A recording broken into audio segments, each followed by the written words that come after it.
I hope everyone's enjoying the snow. Those big, fluffy snowflakes are falling from the sky.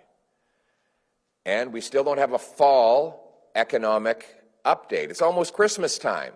Chrystia Freeland told you that she would have one by the end of the year, after the Prime Minister's office had told you that one was coming early next week. I actually made an offer to the Prime Minister and Ms. Freeland that I would give up some of Conservative opposition motion time on Monday, tomorrow, to let them introduce their fall update.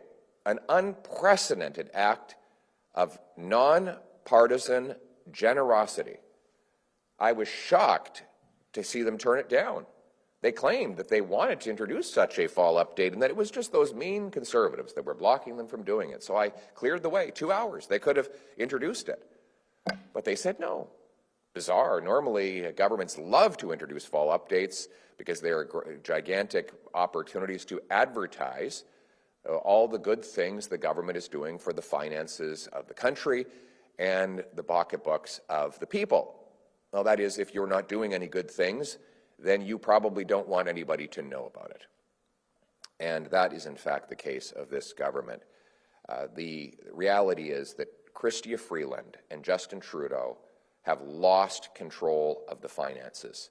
Justin Trudeau is a weak Prime Minister. He's lost control of the borders, lost control of immigration, lost control of spending, lost control of the debt, lost control of inflation, lost control of housing costs, lost control of crime, lost control of drugs. He's lost control of his own cabinet, with his foreign minister launching her leadership campaign on the front page of the New York Times with a big, beautiful photo shoot that she would have gone into a studio to have done, and a screaming headline describing her as a potential successor. He has totally lost control, and now he doesn't want Canadians to see the disastrous state of our books. Remember, he promised, she promised, the deficit would not exceed $40 billion. And now they won't tell us what the deficit is. There are real consequences for these costly failures. After 9 years of Trudeau, everything costs more, with food prices having risen 37% faster in Canada than they did in the United States during the exact same time period. That gap coincides with the coming into force of the carbon tax on the farmers and truckers who bring us our food, a tax he now wants to quadruple to 61 cents a litre. This is a Prime Minister who's doubled our housing costs. So now 80% of Canadians believe, for the first time in Canadian history, that home ownership is only for the very rich. Last week, OECD said that Vancouver and Toronto are now by far the most expensive housing markets in North America. We have the highest housing costs and the lowest incomes. Look at comparison. Seattle's housing costs are about 30% lower than Vancouver's, even though Seattle workers make far more money than Vancouverites make. Housing costs in Toronto are significantly higher than Chicago, even though Chicago workers make more than Torontonians. The two worst housing costs. How is it possible that we have 10 times as much land per capita as the Americans, that our housing costs more than theirs? Well, that's because of 9 years of Justin Trudeau's out-of-control inflationary money printing and immigration, and his financing of local bureaucracies that block home building. And not only do we have expensive homes, we have more homeless people. 38% more chronic homelessness. 1,400 homeless encampments in Ontario after 9 years of Trudeau and the NDP Liberals. 35 homeless encampments in Halifax after 9 years of Trudeau and the NDP Liberals. 2 million people line up at food banks. A quarter of our kids are going to school hungry, and a quarter of parents are skipping meals so their kids don't have to. Those same parents toss and turn at night because they are the most indebted households in the G7. By far, it's not even close. And then our own debt, our national debt, has doubled Trudeau and the NDP Liberals have added more debt than all prior prime ministers combined. And now they won't even tell us how big the debt or the deficit is. Crime, chaos, drugs, and disorder now spill into our once safe streets, with rampant repeat offenders out killing, maiming, raping, and decimating our communities, our once safe and tranquil communities. Hate crimes are up 256%, with church burnings, fire bombings of synagogues, and attacks on other places of worship now out of control.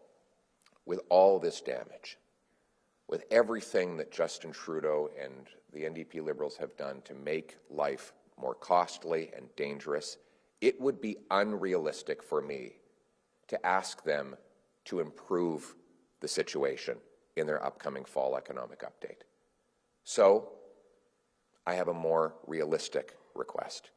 Actually, it's more of a plea. Stop.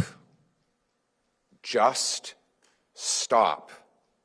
Stop adding inflationary spending that balloons the cost of living. Stop your carbon tax hikes.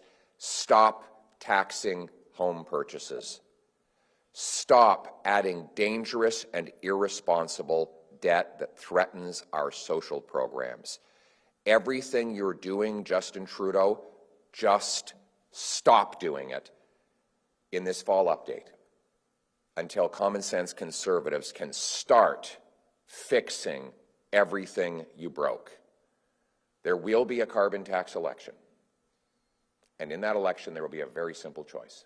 Either we go ahead with quadrupling the carbon tax to 61 cents a litre, driving hundreds of billions of dollars and millions of jobs to America and driving our people to starvation, or common sense Conservatives who will axe the tax. That's why it's a carbon tax election. 61 cent a litre carbon tax with the NDP Liberals, zero carbon tax with the Conservatives.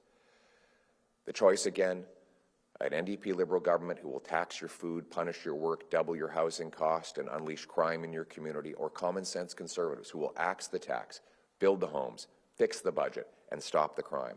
Our common sense Conservatives will take the GST off new homes to save you up to 50 grand on a purchase and stimulate an extra 50,000 apartment and housing builds every single year. We will cap spending, cut bureaucracy and waste to fix the budget. We will stop the crime by locking up violent repeat offenders, securing our borders, and banning hard drugs. In essence, we will bring home Canada's promise, the very simple promise that hard work earns you a powerful paycheck and pension, that buys affordable food, gas, and homes in safe neighborhoods in the freest country on earth, Canada. Let's bring it home. Thank you. We'll now take questions from the floor. Good morning, Mr. Poilievre. JP Tasker from CBC News. In an interview this morning, Donald Trump again floated the idea of Canada becoming the 51st state of the United States. Are you concerned that the President-elect repeatedly brings up this idea of annexing our country? Well, the bottom line is that Justin Trudeau is a weak leader, and he gains no respect from countries all around the world. Canada should have a strong, smart leader with the brains and backbone to put our country first. And that's what I will do. We will have common sense Conservatives will put Canada first. We will remove the crippling taxes and debt that have weakened our country under Trudeau. We will unleash the production of our resources to make ourselves more economically independent.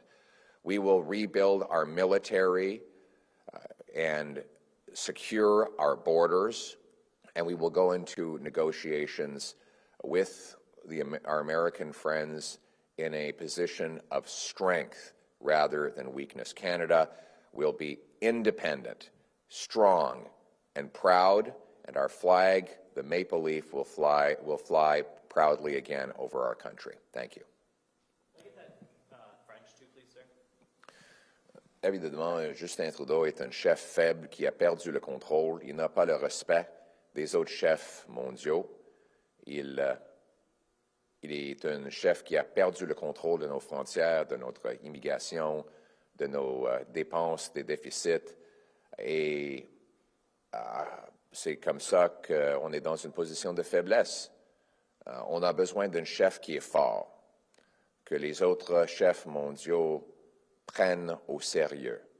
Un chef qui va mettre le Canada d'abord. Le Canada sera plus indépendant, plus fort et plus prospère quand je serai Premier ministre.